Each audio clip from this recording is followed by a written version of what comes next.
नमस्कार बालमित्र मैत्रिणींनो. मी मंगला गावकर. माझं मंगला आजीच्या धमाल गोष्टी नावाचं यूट्यूब चॅनल आहे. त्याच्यावर मी तुम्हाला निरनिराळ्या गोष्टी सांगते, स्तोत्र सांगते, अनुभव, प्रसंग, विनोद असं बरंच काही सांगते आणि मोठ्या माणसांना पण गोष्टी सांगते.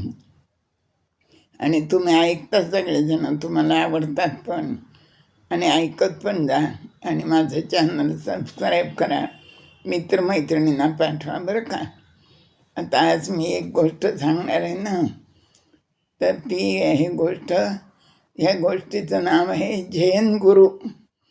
ही जपानमधली घडलेली गोष्ट आहे बरं का. जपानमध्ये ओसाका म्हणून गाव होतं. तर त्या गावात काझुकी नावाचा एक श्रीमंत व्यापारी राहत होता. इतका श्रीमंत होता की खूप श्रीमंत होता.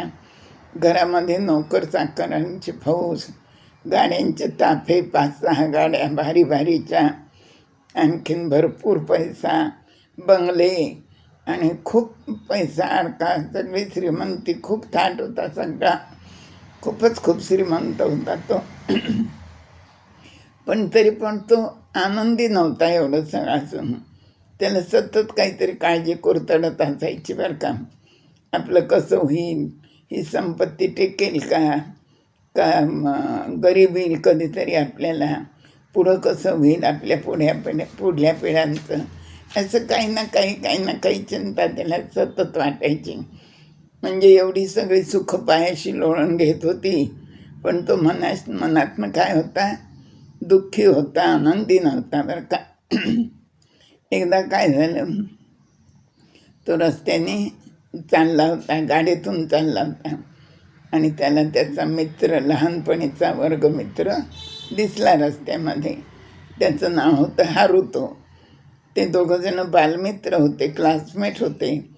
तो दिसल्यावर त्याला खूप आनंद झाला. त्याने गाडी थांबवली, त्याला गाडीत घेतला आणि आपल्या घरी घेऊन गेला. मग काय, दोघा मित्रांच्या गप्पा खूप रंगल्या. अगदी खूप वेळ ते गप्पा मारत बसले. पण मग काझुकीच्या लक्षात एक गोष्ट आली बरं का.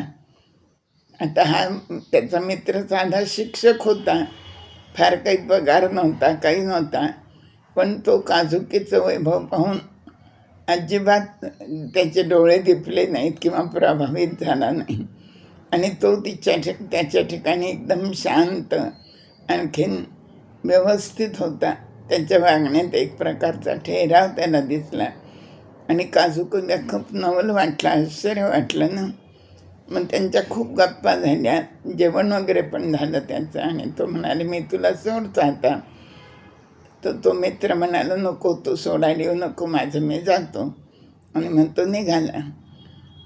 तेवढ्यात मग काझुकीने त्याला विचारलं, हारुतो म्हणे, तुझ्या एवढं चेहऱ्यावर शांती, समाधान कसं काय आहे म्हणे. मला फार काळजी वाटते म्हणे आणि मी मनातनं, एवढं जरी वैभव आहे तरी मी दुःखी आहे म्हणे. तर तुला इतकी शांती कुठून मिळाली. हे ऐकल्याबरोबर हारुतोनं काय केलं, एक डायरी घेतली आणि त्या डायरीत एक वाक्य लिहिलं आणि ती डायरी त्याने काझुकीला दिली आणि तो निघून गेला. हारुतो निघून गेला. तो गेल्यानंतर दुसरे दिवशी काझुकीने ती डायरी उघडली आणि पाहिलं, तर त्याच्यात एका झेन गुरुचा मोठ होता. तर त्याचा पत्ता दिलेला होता. मग त्यांनी ठरवलं जायचं त्या झेन गुरुकडं म्हणून. दुसऱ्या दिवशी त्यांनी गाडी काढली आणि ड्रायव्हरला घेऊन तो निघाला. पोहोचला त्या काहीतरी पर्वत होता तिथं. त्या पर्वताच्या तिथे इकोमा पर्वत होता आणि कुरागारी नावाचं एक खेडं होतं. तिथं ते झेन गुरु राहत होते. त्यांचं नाव शेंगेन होतं बरं का. तिथं पोहोचला तो. गेला तर ते शेंगेन गुरु त्यांचं मौन चालू होतं त्या दिवसापासून. ते कोणाशी काही बोलत नव्हते. आणखीन ते आता ध्यानाला बसायला निघालेले होते. तेवढ्यात हा तिथं पोहोचला काझुकी. याला पाहिल्यानंतर त्यांनी कोणीनेच विचारलं काय काम आहे म्हणून, काय पाहिजे म्हणून. तर मग काझुकीने काय लिहिलं ते बोलत नव्हते ना. त्यांनी एका कागदावर लिहिलं, मला शांती हवी, असं एवढं लिहिलं आणि तो कागद त्यांच्याकडं दिला. तर त्या गुरूंनी शेंगेंनी तो कागद वाचला आणि फक्त 2 रेघा त्या कागदावर ओढल्या आणि तो कागद काझुकीला परत देऊन टाकला. काझुकी घरी आला गाडीतनं परत आणि नंतर मग तो कागद उघडून त्यांनी पाहिलं. तर त्यांनी त्या 2 रेघा मारल्या होत्या ना, त्यापैकी मला हा शब्द खोडला होता आणि हवं हाही शब्द खोडला होता. फक्त शांती एवढाच शब्द ठेवला होता.